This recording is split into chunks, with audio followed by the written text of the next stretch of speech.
Merci, merci. Bonjour. Dzień dobry. Hello, my name is Emilia JANISZ. So you heard I'm coming from Poland. And actually, my role is also to moderate the 3 hours debate that I learned about it on Monday. So thank you very much for this challenge. So before we start, I would like to, because yesterday we had a very interesting history, heard from Claude about the colloque that were happening.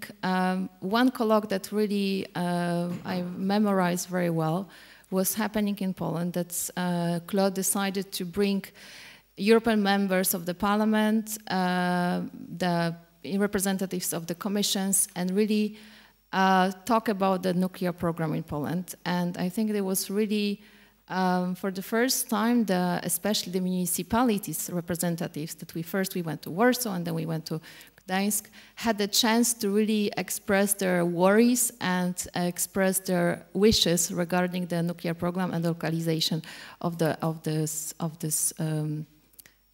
program. So thank you very much, Claude, for this. It was really a very important colloque for me and for the municipalities in Poland, which were actually are still considered as the localization of the nuclear power plants.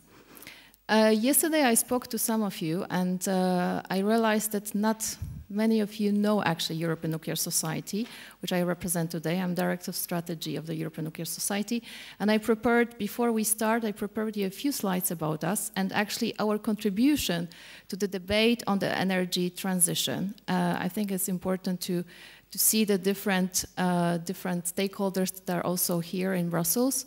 So I would like to ask our technicians to start the presentation. Thank you very much. Yes. So next slide, who we are. We are founded in '75, but what is important actually is that we gather different national societies from 21 countries. And we gather altogether 12,000 professionals, nuclear professionals, scientists, those who are working in academia, but also those who are working in the industry. And our role is to promote the scientific and technological development of nuclear. We are also supported by the 30 corporate members. There are the logos of them. I will not tell all of them, but yeah, you see. So what we do is that we have 2 pillars that we are based our contribution to the debate. One is the High Scientific Council. ENS High Scientific Council is a gremium of high repute scientists from 16 countries. And this council, which is actually playing a role as a think tank, organizes a PhD awards every year, but also writes the position papers. And the 2 recent position papers were released, and this particularly important was on the hydrogen. Hydrogen is a clean energy vector. So I would like to invite you to our website, euronuclear.org, to have and download the paper. We just had also recently very interesting debate on the nuclear energy for the space exploration, together with the European Space Agency. So there are the different positions that we are taking in the debates on the European level. The second pillar that I mentioned is our very active young generation, based also in 21 countries, and based on their power and their energy, we were able to start our climate advocacy in 2015 at the COP21. So please start the video.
obvious, we are getting ready now for the COP27 with the 60 people delegation with the 2 weeks presence. So please cross fingers for our advocacy there. Okay, so if we can go to the final slide,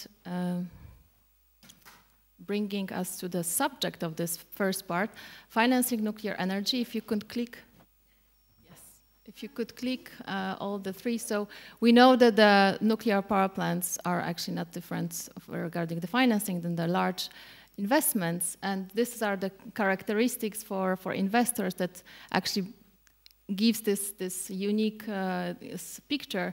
But what I wanted to just to say that the Development Bank of Latin America is the only development bank to have made a loan in recent times, in 2013. And the World Bank does not currently allow financing support for nuclear power. So what are the other means, what are the other opportunities, financing opportunities for our sector? We will hear it today from our experts.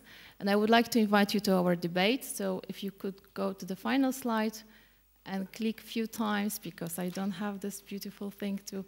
But I would like to invite you to debate with us what we can learn from the past. In time of crisis, we have unprecedented crisis ongoing. What new opportunities are coming actually from this crisis? And what solutions we have against global warming, how to strengthen the cooperation between the states, and how to boost the investment in nuclear project. I think this will be the most important part of this first colloquium. So now I would like to invite Yves DESBAZEILLE, Director General of Nuclear Europe. And I understand, Yves, that you are taking us a bit for a journey back to the history. So it's Euratom history, started in 1958. You want to take a seat here? Thank you very much. Emilia, merci Claude de nous avoir. Thank you, Claude, for inviting us. Speak in English, despite the fact that French is my mother language. So 10 minutes is clearly not enough to go through everything. So I will have to be brief, and I will only concentrate on a few important things from my perspective. So just a reminder, so Euratom Treaty signed in 25th of March 1957 by the original countries that funded, I would say, the community, European coal and steel community and the European economic community. So namely the Benelux countries, Belgium, Netherlands and Luxembourg, France, Germany, so West Germany, and Italy. So this treaty consisted in creating a common market for trading nuclear material and also eliminating import and export duties across the members.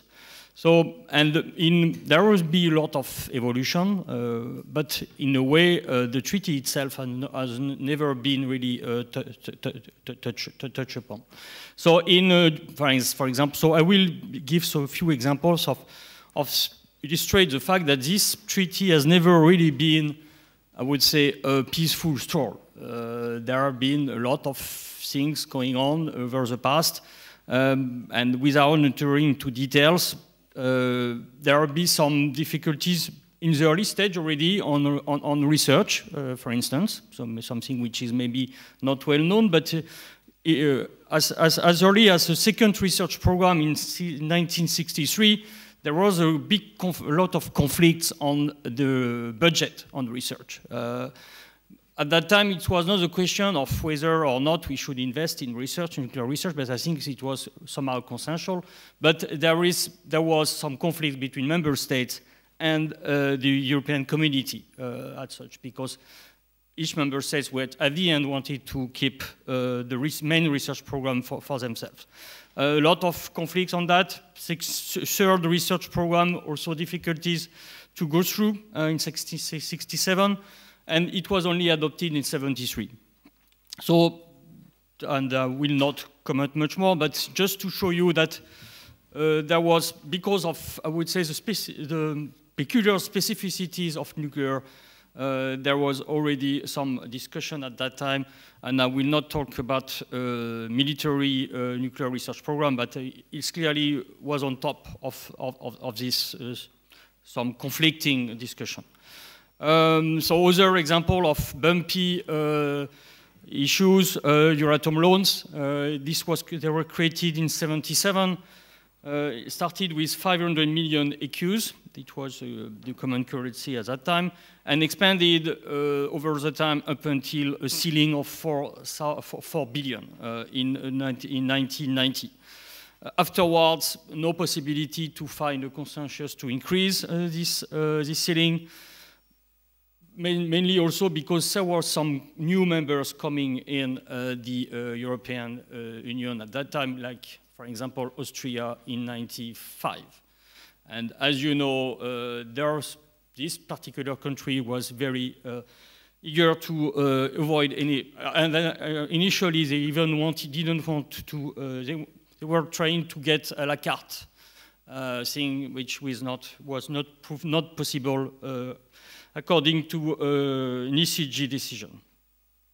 There were some attempts to reform this treaty, particularly in the early 2000s, with, I will quote them, but no time to go comment, but the Penelope paper in 2020, the President proposal in 2002 and 2003 for President proposal, etc. At that time, it was a renegotiation of the treaty with the Nice Treaty, which failed, and then the Lisbon Treaty, which was successful. But what happened is that there was no real reform of the Euratom Treaty, which somehow remained as it was. Last, I would say, thing that happened in respect of reform was in March 2019, European Commission communication on finding a way to find a more democratic treaty. A high-level group was supposed to be set up. This never happened so far, but it was the plan at that time. So there are some success also to be noted quickly. The old secondary law, which successfully was passed through, like the Nuclear Safety Directive, the Waste Directive, and the Safety Standards Directive. So that's somehow concludes my very short comment on Euratom. So maybe a picture of and a glance at what's the situation in Europe, because I think it's important to have this in mind before talking about the future. So, as you know, I would say, and it's under our eyes, I would say that the current energy policy, particularly in electricity, is a blatant failure. We see every day that all the objectives which were the ones pursued over the last 20 years, at the end of the day, we don't see really anything positive come out. Maybe it's a little bit exaggerated, but many flaws can be observed.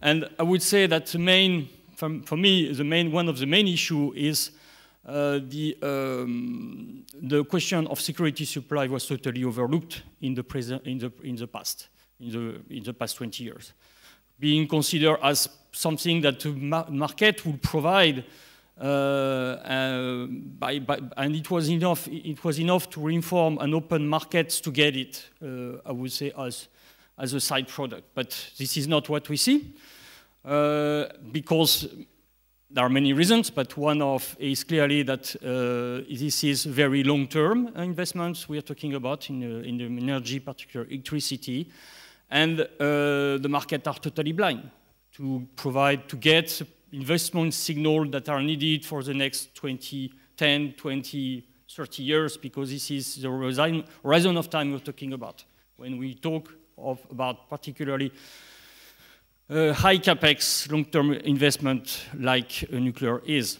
So those markets were totally unable to provide the signals, and they're still unable. Other flaws come from some confusion on energy and climate policies. There is a big confusion between the objective, which is decarbonization, and the mean, which were the low carbon solutions. So only renewable was on the table, is on the table today still, and also energy efficiency, but nuclear is not. So what we can do to address this, this situation? I believe the security of supply issue should be on top of the agenda. Is somehow today, but only with very short-term view, and no long-term perspective and no long-term analysis on what should be done. And so Claude mentioned before the idea of reforming the electricity market in 2023. It's clear that there are some solutions that have to be found. We need to deliver signals of investment for long-term investment, and we need for that a conducive investment framework. So taxonomy will, including nuclear, can be one of the, I would say, positive things on which you could build, but it will certainly not be not enough.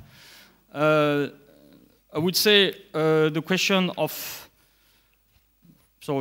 security of supply is, as I say, an important thing. Security of supply is also something we should maybe use better the Euratom Treaty to support it. And here I'm more on nuclear aspects as such. So, for instance, I believe that security of supply of fuel front end should be much more under the scrutiny of decision makers. We know that there are some issues, particularly in Eastern Europe, but I believe the issue is broader than that, because we can perceive that in the mid-long term there will be some difficulties to get enough conversion and enrichment if we have to get rid totally of Russian supply. So I think it's an important thing, and we should be, I would say that Euratom Treaty is an excellent vector to address this issue, and it should be considered as such. And maybe to finish on that, the pink itself, so it's, as you know, it's an indicative program, can also be an instrument to give more perspective, long-term perspective on where and what should be invested in nuclear to ensure the long-term security of supply that nuclear can provide. So I think it's another instrument that exists, and I would encourage, and I see Massimo has just arrived, so it's come pretty on time, to encourage the Commission to use those instruments to develop and work harder on this security of supply issue. And then that, I'm finished. But there's certainly a lot of discussion later, I hope. Thank you very much, Yves. Yeah, we... Restez ici, avec moi. Please stay with me, because this is a very large table. Feeling a bit lonely. Security of supply was actually overlooked by the European institutions, that we need really the incentives for the investment in nuclear. Now I would like to invite a representative of the Research Institute, Valérie VANDENBERGHE. Bonjour Valérie. Yes, we know that in the 70s and 80s, after the US, France decided to expand and start building a lot of nuclear power plants. In 20 years, it was 58 reactors which were built. So maybe you can bring us back also to this part and tell us why France had such enormous, tremendous efforts did successfully. And maybe we can learn something from this. I will try to do that. So I will switch in French, if it's okay for everyone, and if necessary, we can talk together afterwards in English. En pleine page, s'il vous plaît.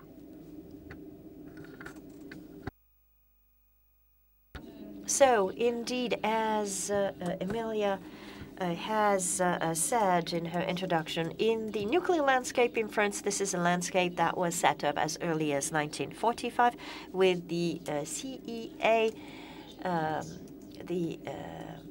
CEA, creation. So 2 missions have been entrusted to by General de Gaulle to CEA. That was to work on atom mastering for 2 objectives. There was security and defense for the country, but from the start, there was also the objective to offer some nuclear electricity that would be affordable and of easy access. So for the CEA, which has complemented their activities with their technological research from the industry and fundamental research, what did it mean? It meant that the first works on the first heavy water reactors developed by the CEA was in 1947. The first Zoe battery was done. Then there were other heavy water batteries that were in service from 1952 to 1967. So at the end of the 1960s, the French state made a big decision that was to go for a Westinghouse license for pressurized water reactors. So this decision was quite structuring. It happened in 1969, and that means for France to give up on the chain they had started developing with especially heavy water reactors. So from that time, we started working on fast neutron reactors. And the idea at the time was that those reactors could be of interest to close the fast reaction loop. Then we have the NESMA plan. What is the NESMA plan in France? Well, this is a plan that was decided following the oil shock of late 1973. This plan set up some massive investments in nuclear electricity. And what does it mean? Well, it means that from 1974 and 1986, indeed, several dozens of reactors were built. So if you look at the beginning, this graph shows the beginning of the construction until the commissioning of those reactors for the different pillars, for the 900 megawatt reactors, 13 megawatt reactors, and then 1,400 megawatt reactors. So that was not a Westinghouse, but that was a French licensed reactors. What is interesting is that this was accompanied by some thinking on the place of energy and energy crisis. One of the motto at the time was, we don't have oil in France, but we have ideas. People talked about the energy efficiency, decreasing the temperature of heating in houses. And so these are things that people were already talking about at the time. Now, this is coming back because of the energy crisis we are going through now.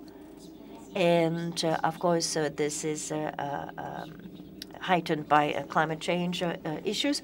But these ideas were already there in the 1970s, and at the time, they led to this massive investment in nuclear in France. So 13 nuclear stations were built in 5 years. So they worked very, very quickly in the 70s to launch them at the same time. And they were commissioned in the early 80s.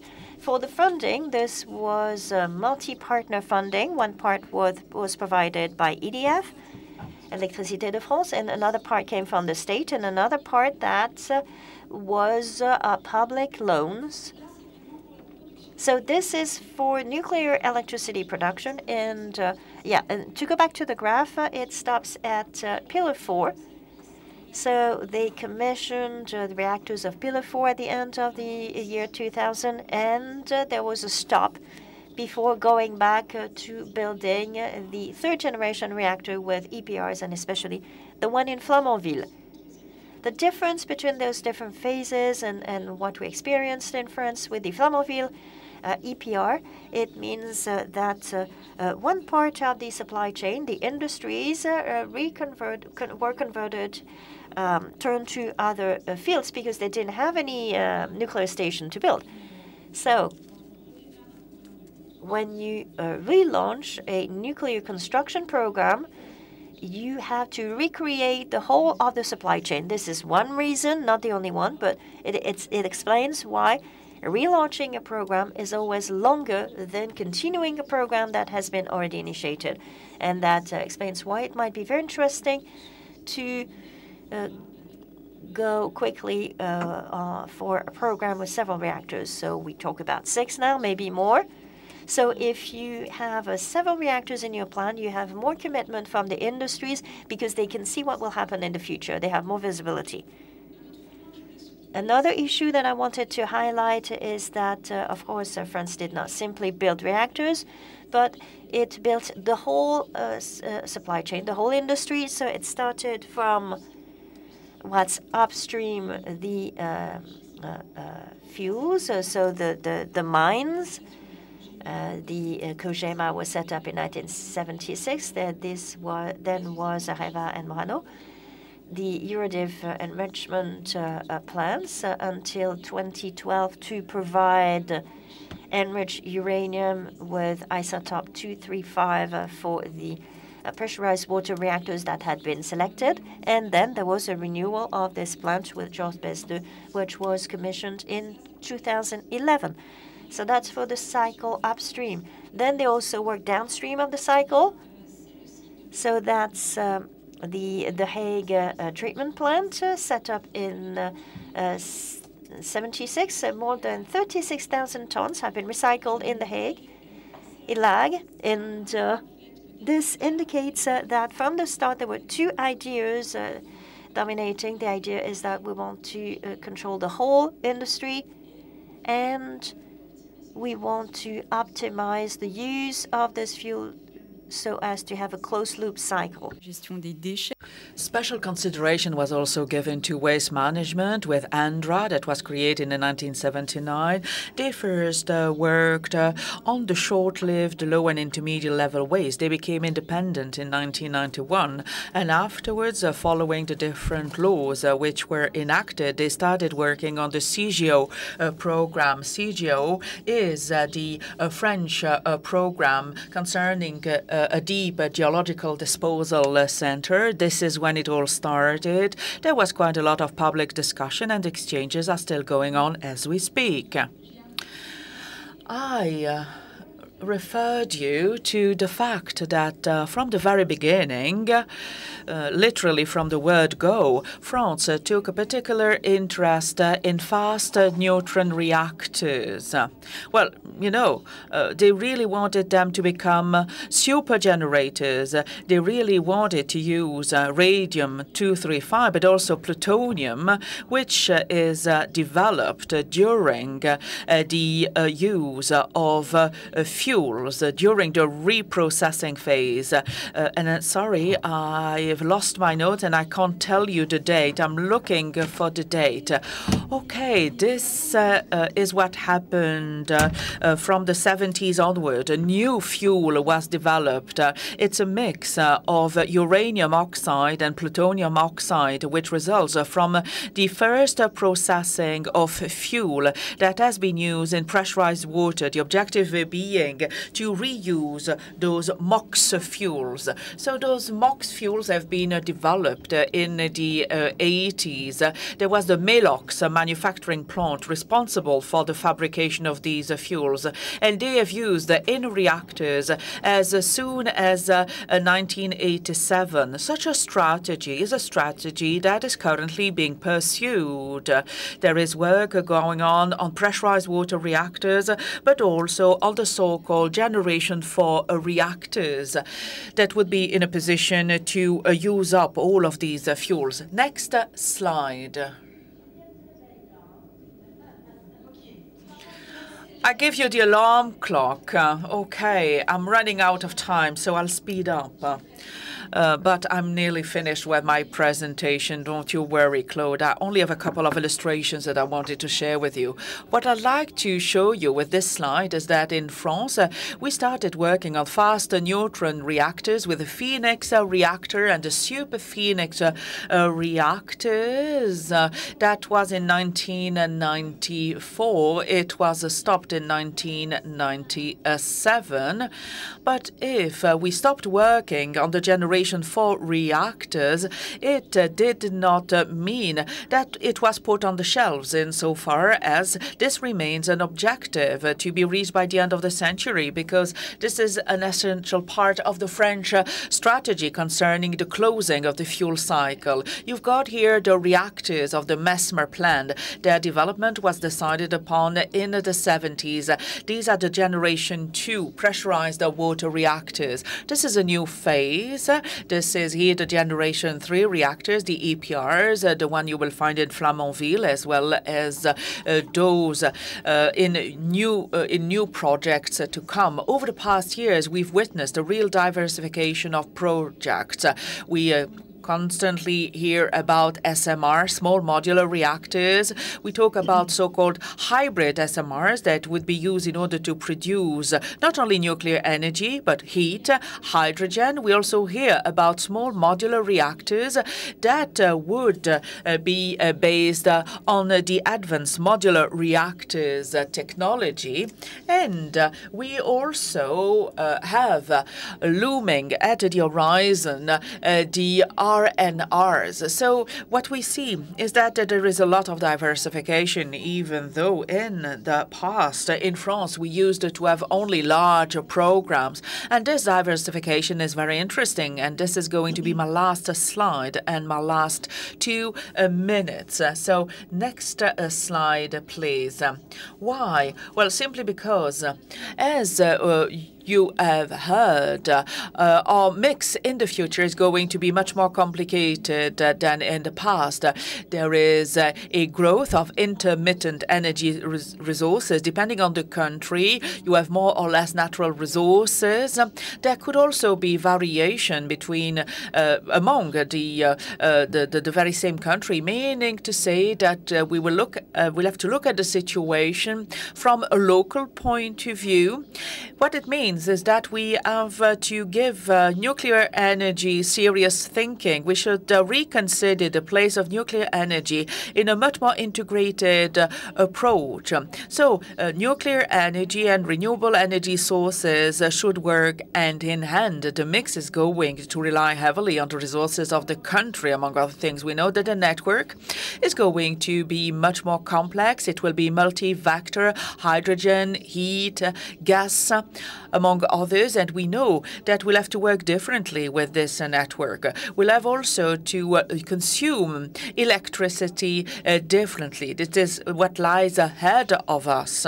All of these things we will have to address, and the nuclear power will have to find its place in this new approach with possible new uses that could be proposed for nuclear power. Among these new uses, we've got heat production or cool production, hydrogen production, desalination of seawater, for example. And we'll have to think very seriously about this in a much more integrated approach. Thank you very much.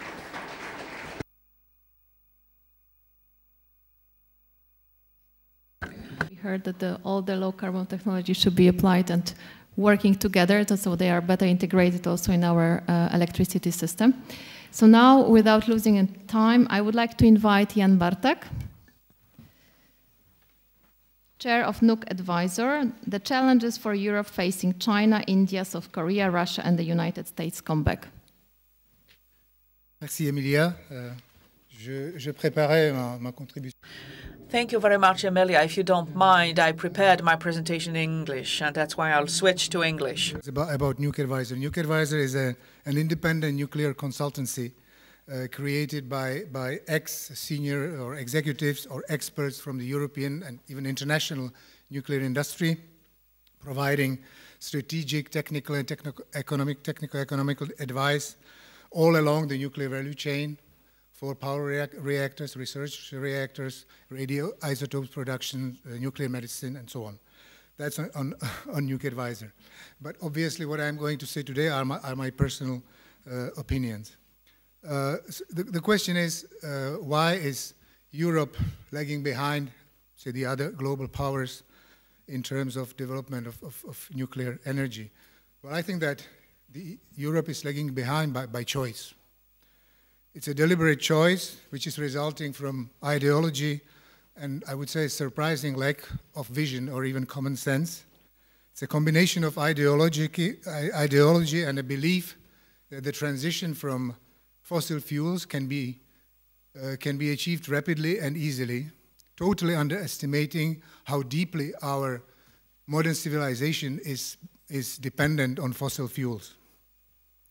I believe that with what they call the homegrown green energy, driven by the forces of nature, getting cheaper by the day, as we hear, will allow us to get rid of fossil fuels very quickly, and together with that of nuclear energy. The EU electricity market was mentioned already several times today, and I think it will be again, based on the fundamentally flawed assumption that electricity is a commodity like any other one, gave the intermittent renewables priority access to the grid, while the investments in these renewables were done outside of the market. They were remunerated outside of the market and heavily subsidized. And the dispatchable sources, most of the dispatchable sources that were there, they were actually built before the market was created, so again outside of the market. And the market gave no, again it was mentioned already, there were no mechanisms to provide price signals or any types of incentives for new investment. So obviously, the large and long-term investments required for nuclear power, there was no place for them in such a market. And gas was cheap. With the boom of shale gas in the US and still sufficient reserves in Russia and new pipelines to bring the Russian gas, everybody believed that gas will remain cheap, if not forever, for a very long time. And this despite the fact that the reserves, the European reserves, if I take EU plus Norway, they're shrinking. The production is declining. We have minus 30% over the last 10 years. So our dependency on external supplies was actually growing. Despite all this, gas was promoted as the best friend of renewables, obviously indispensable as a backup for them, and it was dubbed green. Well, it's natural gas after all, so that's probably the reason. So to summarize, I think it's the decades of chronic underinvestment in the only low-carbon dispatchable source of energy that we have, nuclear, and an ill-designed electricity market, all this grounded in some kind of weird ideology. I think these are the real origins of the crisis we are in. If only a part of the hundreds of billions of euros that were invested in intermittent renewables were invested in nuclear, or even less than that, if simply over the last decade, no reactor would have been shut down in Europe, together with the tens of gigawatts of other dispatchable sources that were shut down, I think we would not be in the crisis we are in today. It's a bit sad to say, but I think Europe is the only region and the only, I would say, global power, if we speak about a multipolar world, that has been shutting down fully operational and safely operating nuclear reactors purely for political and ideological reasons. This did not happen anywhere else in the world. So if we look at the other parts of the world, let's look at China. I think China has been extremely pragmatic with respect to nuclear, fully understanding that nuclear technology and nuclear industry are essential for the economic growth of China. Their strategy and vision has been persistently and steadily, they had a long-term vision, acquiring all the latest nuclear know-how, technologies, and developing their competencies. We know that France stood at the cradle of the Chinese nuclear industry, but it was not only France. China cooperates with Canada, Russia, the USA, acquiring all the best technologies, indigenizing them, and developing them further, improving them further. Today, as we know, China has the highest number of reactors under construction. I think there are 15 or 16. And they have a plan to build 150 new reactors in the next 15 years. They already operate several advanced technology reactors, high temperature reactor, a fast breeder reactor, and they are progressing in developing different advanced designs. China's willingness to become a global power is clearly a driver behind their, I would say, willingness to export nuclear technology. And I'm sure that now China has become technologically independent, and I'm sure that we will see China offering attractive financing packages to friendly emerging countries. Russia. Well, Rosatom was created in 2007 after 15 years of, I would say, devastation following the disintegration of the Soviet Union. And it was created as a horizontally and vertically integrated conglomerate, bringing together about 360 companies, enterprises, research institutions, and offering today technology and services all along the value chain. Reactor technologies, plant construction, fuel, operational capabilities, maintenance, decommissioning, fuel reprocessing, everything. With the support from the government and state-owned, state-controlled banks, Rosatom is offering extremely attractive financing packages, and like China, obviously not bound by the restrictive OECD rules. Their integrated one-stop shop approach is particularly attractive for newcomer countries for whom, let's say, the development of such complex projects like nuclear new build is extremely challenging. And while the West was looking elsewhere for a very long time, for Russia, nuclear exports always were a tool for projecting their influence overseas. In the end of last year, Rosatom has had the largest portfolio of export projects in the world, with about 35 units in different stages of development outside Russia, in 12 countries, and 13 reactors under construction. We know the countries, of course. It was China, India, Turkey, Egypt, Bangladesh, Hungary, and until recently, Finland.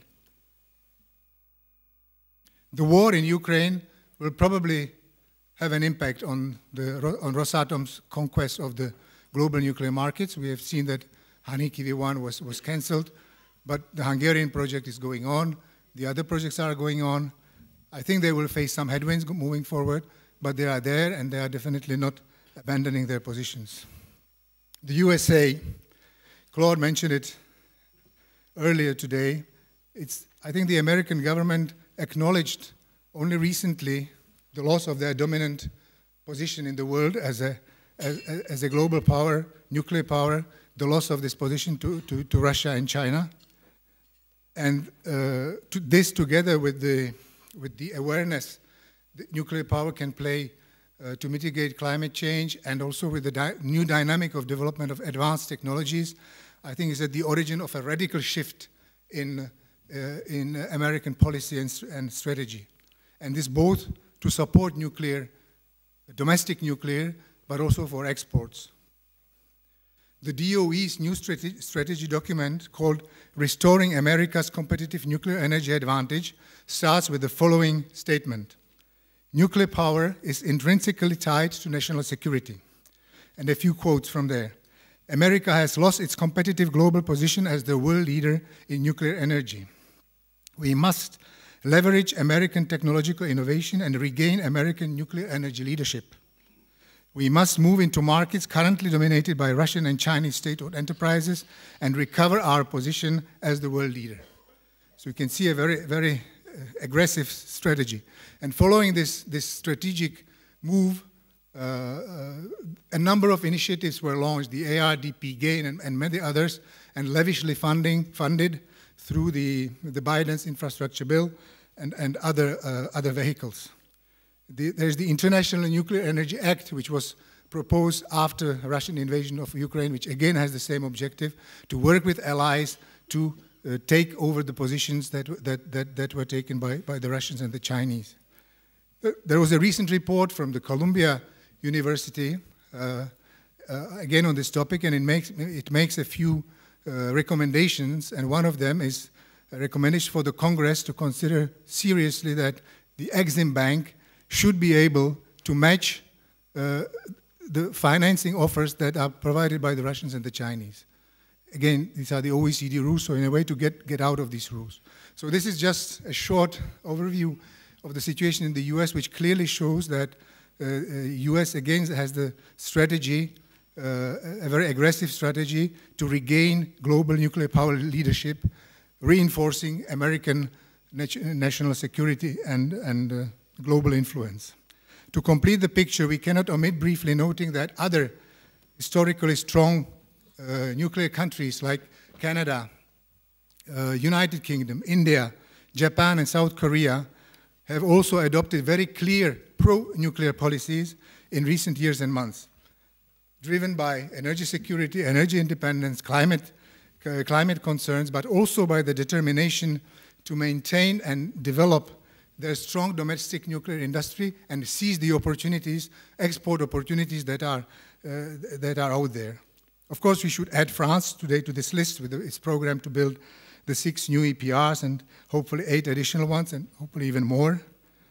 And we should not forget that the EPR is the only European technology still competing on the global market of large reactors and contributing to the global revival of nuclear, not only in France, but as we know in China, UK, Finland, and hopefully in other countries as well. So in this context, one would expect that the EU is actively developing its own nuclear ambitions and strategies, understanding the role of nuclear power for EU's energy autonomy, the role it plays today already and should play in the future for climate change mitigation, but also, also as an element of geopolitical soft power. One would expect the EU to develop a strategy to protect, support, and develop its nuclear industry, research and innovation, and to keep pace with this new global competition and with what the other global powers are doing, and to actively support member states that want to develop nuclear power. Regrettably, this is either not happening or happening far too slowly.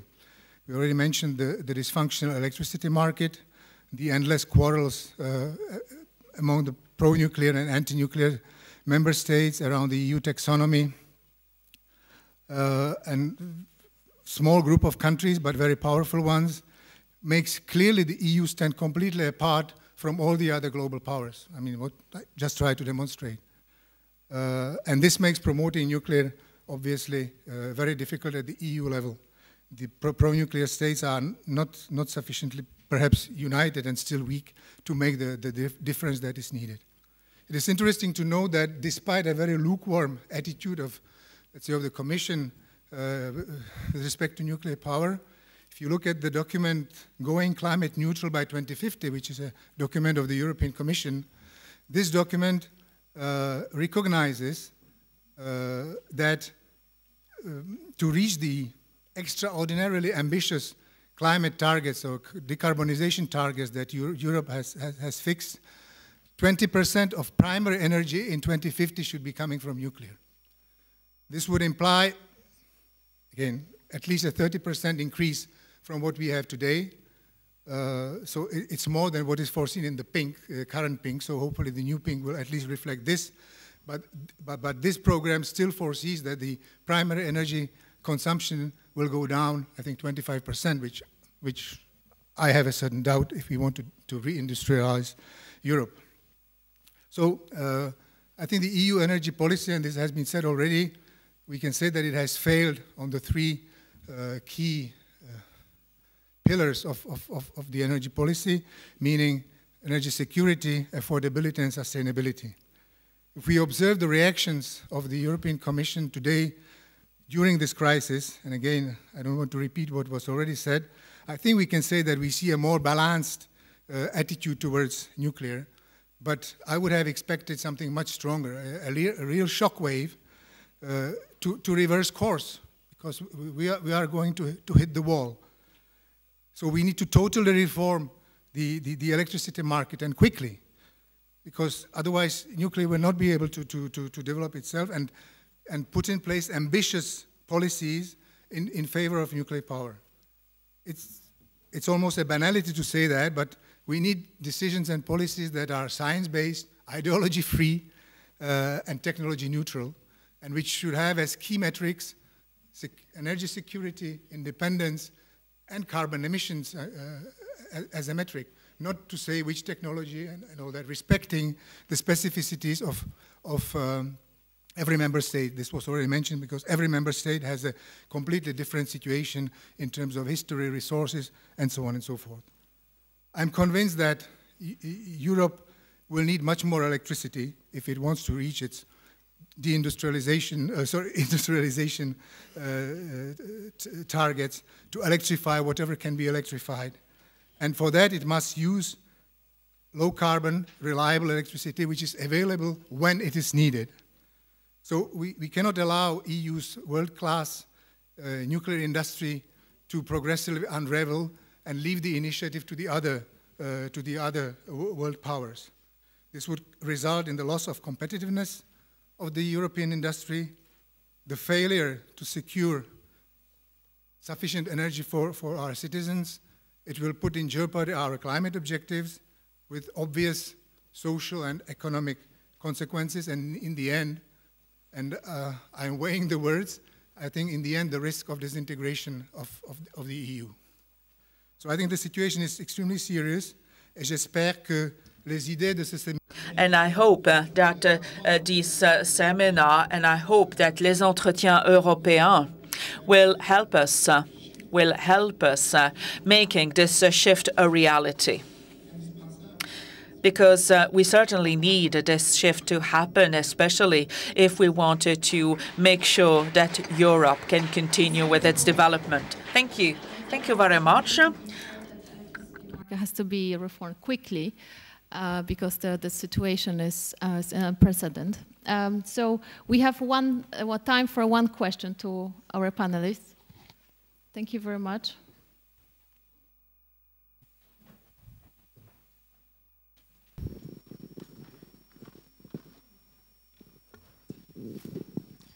Thank you. I'm Joseph Baker from CIC and Maison du Peuple d'Europe. I would like to stress one point, because it's a dangerous matter that we are facing right now. Maybe can we say that the actual the nowadays situation is a kind of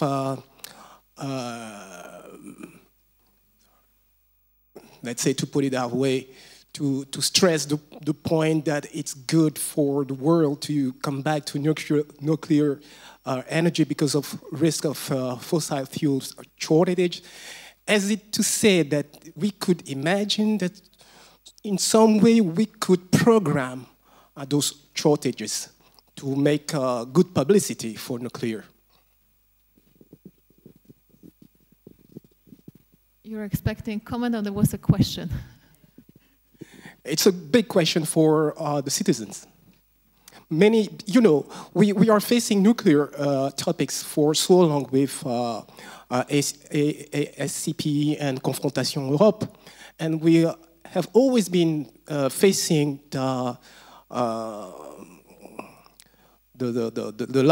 loss, or what we call in French, les déchets topic. We heard Mrs. Vandenberghe telling us that there were studies to find places where we could dive those loss of nuclear rest or whatever. But it's still the point to convince the public that we could face that topic as well in a safe way. As the last speaker said, for ideological reasons, Europe is closing power plants and safe power plants, as we heard. So we know in Europe, mainly it's a question of public opinion. This is what Europe is facing. So before COP21, we had some kind of talks in Paris at Sven, and we already stressed that point that the public opinion should really be in a way of hearing something new. Do you have any comments to this? I can. Of public perception. I don't know, is it working? Yes. Yeah. So your question is, if I understand well, is should things go worse to make it better? I think it's a dangerous game, I must say, and we see how the game can be dangerous, particularly today in Ukraine. So, and I know it was not your point, but I'm not sure playing the worse to get better is not something we really should promote.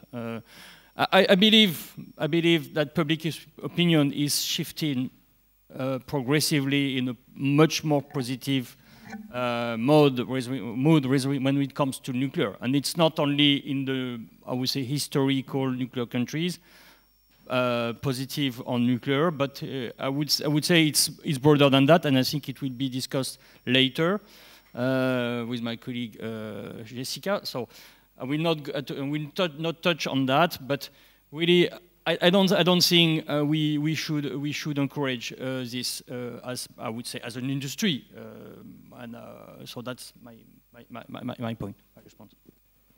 Yes, maybe just. Yes. Oh.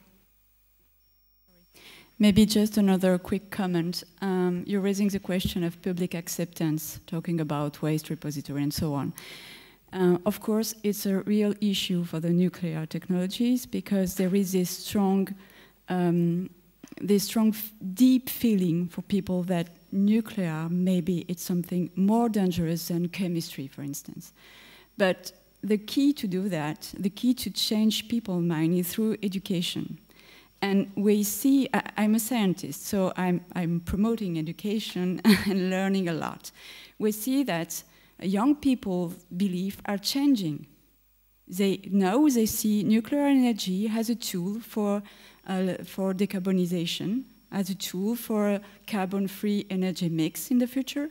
So they are not as deeply gut feeling against nuclear as they were a few years ago. So through education, we can teach, we can make people understand what are the good points of nuclear, what are the maybe not so good points, and what we can do about it. For the waste management, the key is to say that we do manage it, and we manage it really well, because it's something we are very aware. So I guess the thing is through education, and we also see that some green people that were strongly against nuclear a few years past are now saying that nuclear is part of the solution for low carbon energy. That's a new shift also among the green parties.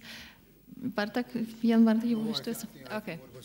So I think we can go forward. Tu vas? D'accord, ok, parce que nous avons.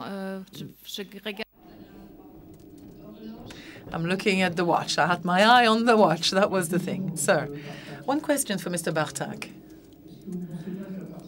Don't you think that the industrial battle is almost lost for the Europeans, especially taking on board the fact that EPRs have encountered a number of difficulties and still are, which means that the European offer is partly discredited internationally?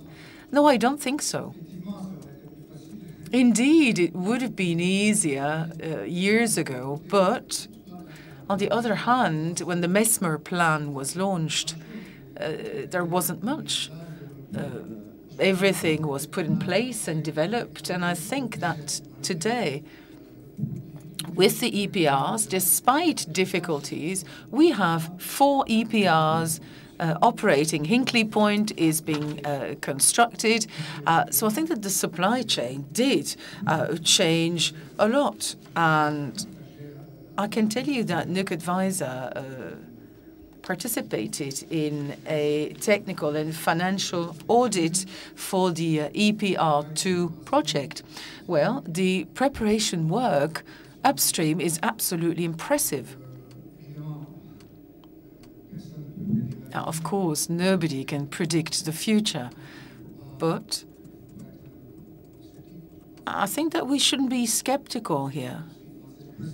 French industry can mobilize and can be successful. And European, of course, not simply French. European as well. Madam? Cécile Massard, I'm an artist. For some 10 years now, I've been proposing lab concepts. The idea is to have industrial installations in highly radioactive sites, and so that's in a few words. And what we are putting in place with a number of writers, filmmakers, and so on, is the idea of a nuclear culture. Because what I've understood these past years, I've been working for 30 years, but what I've understood these past years is that the terms and the culture are not there. So you have the feeling that you're using words that are not appropriate. So this is why we're trying to put in place something different. And with Gaël Carpenter, we published a book to broach the idea of a nuclear culture. So this is not really a question. This was a reaction because this lady was talking about education. It is to bring the culture closer to I mean, mix these two, nuclear and the culture together, and with the installations, with the paintings in Kovra, for example, and the mall, and so on. So I think this is happening, and now, I don't know if you are aware, but there are more and more drawing competitions, poem competitions, video competitions run by by different educational organizations to put this aspect also in our discussion in our sector. Okay, thank you very much. We are continuing with the further debates, part number 2 of the part number 1. So thank you very much to the panelists.